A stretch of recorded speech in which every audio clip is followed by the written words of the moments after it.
તો વાત કરીએ વડોદરાની તો વડોદરા નગર પ્રાથમિક શિક્ષણ સમિતિમાં વિવાદ થયો છે ત્યારે અધિકારીની વર્તણૂકથી ઉપાધ્યક્ષ અકળાયા છે। જ્યાં અંજના ઠક્કરે સમગ્ર મામલે ઉચ્ચ કક્ષાએ રજૂઆત કરી છે ત્યારે બદલી કેમ્પમાં હાજર ન રાખી અપમાન કરવાનું આવ્યું હતું ત્યારે શાસન અધિકારીઓએ અવળી નોટિસ ફટકારતા કકળાટ શરૂ થયો।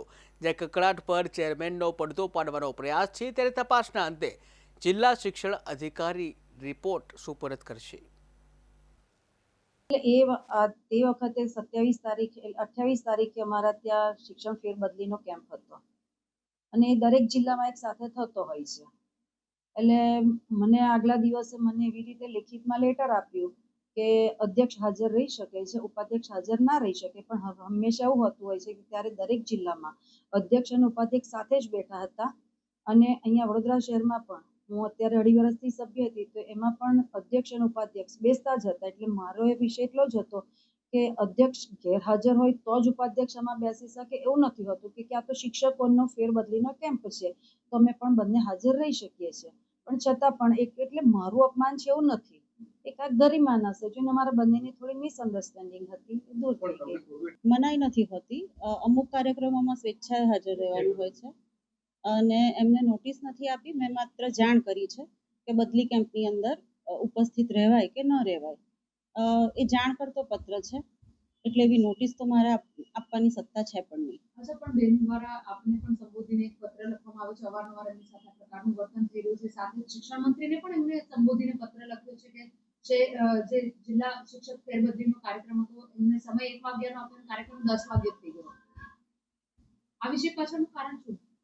કદાચ એમને મારા કર્મચારીથી કદાચ ભૂલ થઈ ગઈ હોય એના ટાઈમની બાબતમાં, બાકી એમને ન બોલાવવા કે એવું તેવું કશું છે નહીં।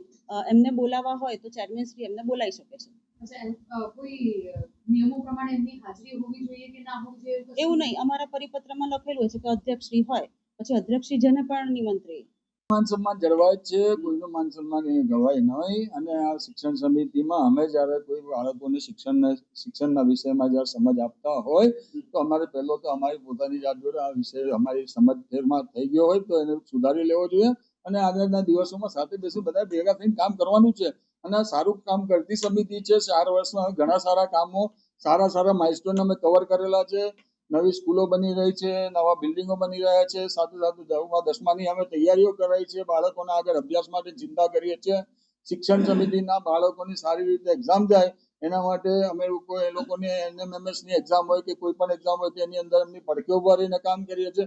ત્યારે અમારી સમિતિ આટલા સારા આગળ પડતા કામો કરતી હોય અને અમારી જોડે આ અમારા શાસનાધિકારી હોય કે ઉપાધ્યક્ષ હોય કે જે બી અમારા સભ્ય હોય દરેક ખભેથી ખભો મિલાઈને એક લોકો પોતાની પૂરેપૂરી શક્તિ લગાવીને કામ કરતા હોય ત્યારે 100% આજના દિવસે હું કહું છું કે ફરી કોઈ વાર આવો વિષય નાનો મોટો ન થાય એના માટેની અમે ચિંતા કરી લીધી છે અને આ વિષય અમારા ઘરમાં હતો અને ઘરમાં પૂર્ણ થયેલ છે અને અહીંયા પૂર્ણ જાહેર કરીએ છીએ।